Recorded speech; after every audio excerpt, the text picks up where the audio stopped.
Hi folks, Jason Roberts here at the sellmyhouse.com network. As you know, I'm one of the partners. We run, if you don't know yet, we run the investor and realtor partnerships all across the country. Basically, we generate leads and we partner with realtors and investors around the country to service those leads and do investment deals. We're here at the Irma house, which is basically in Central Florida. It's one of our personal properties through our investment division. Just give you an idea, what properties we look at, that kind of thing. It's in Eustis, Florida. Again, Central Florida, basically, Lake County, so to speak. There's tons of lake communities around here. This property happens to sit on a pond with deeded access to a ski lake across the street, so it was real appealing to us, and one of the reasons we ended up purchasing it. Give you a little background on the property. This was an estate sale. It was a property that was handed down for 15 or 20 years between family members. It's a house that, again, an estate sale, so the sellers needed to sell quickly to close out the estate.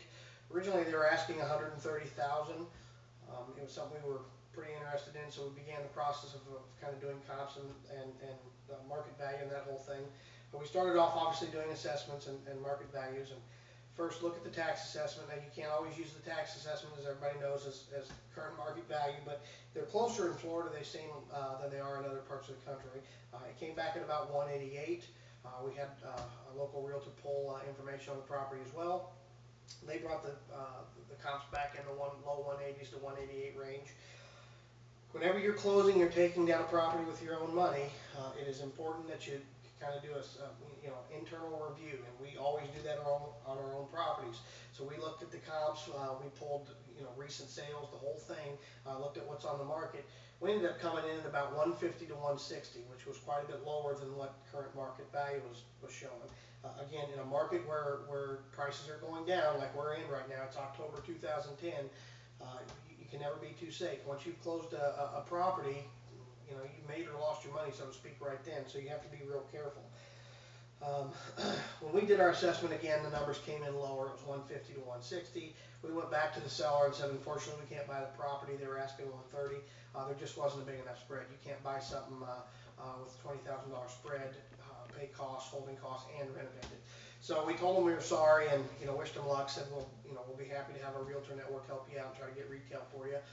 Like I said, they were in a situation where they needed to sell. We ended up renegotiating the purchase price down to 110, which kicked in the second, part of the process, which is inspections. Now, I know a lot of you just coming out of guru school hear all the time, never spend your own money.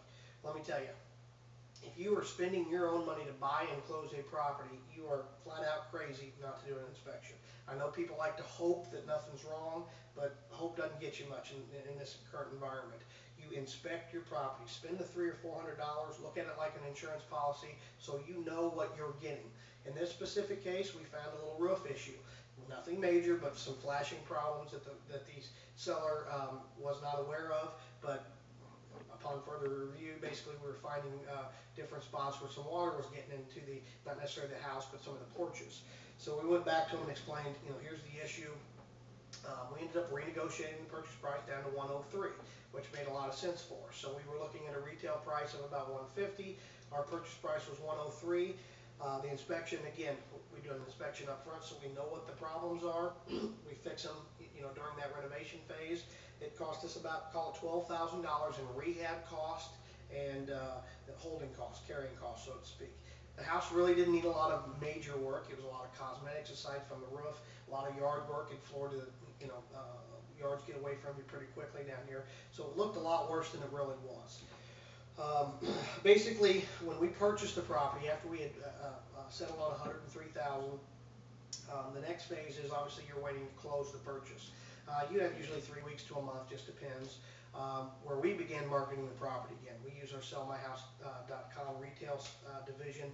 We market, all over the country to people, specifically up north who might be looking for vacation properties. But we began marketing the property thinking it's possible we might be able to wholesale it.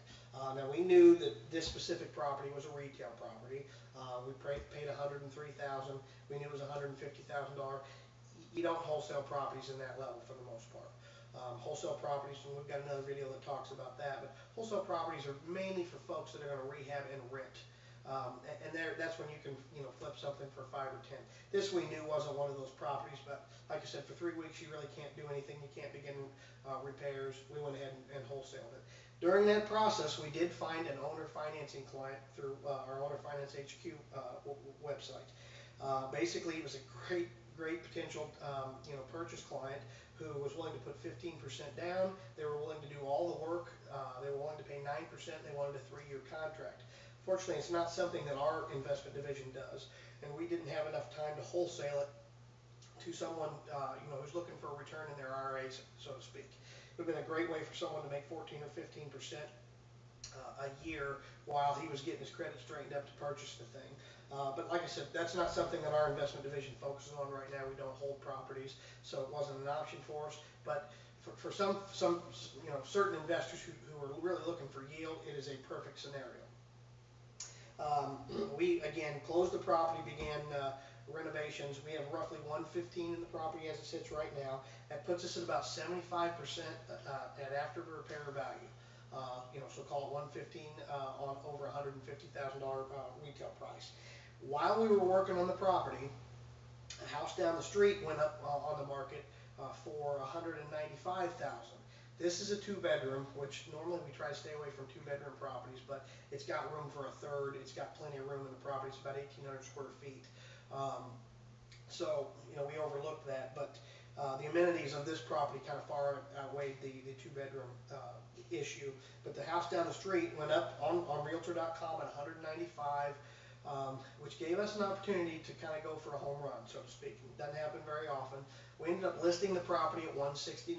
It has not sold yet, make that clear. But we went ahead and listed it at $169,000, thinking that $25,000 difference on similar properties might get somebody interested.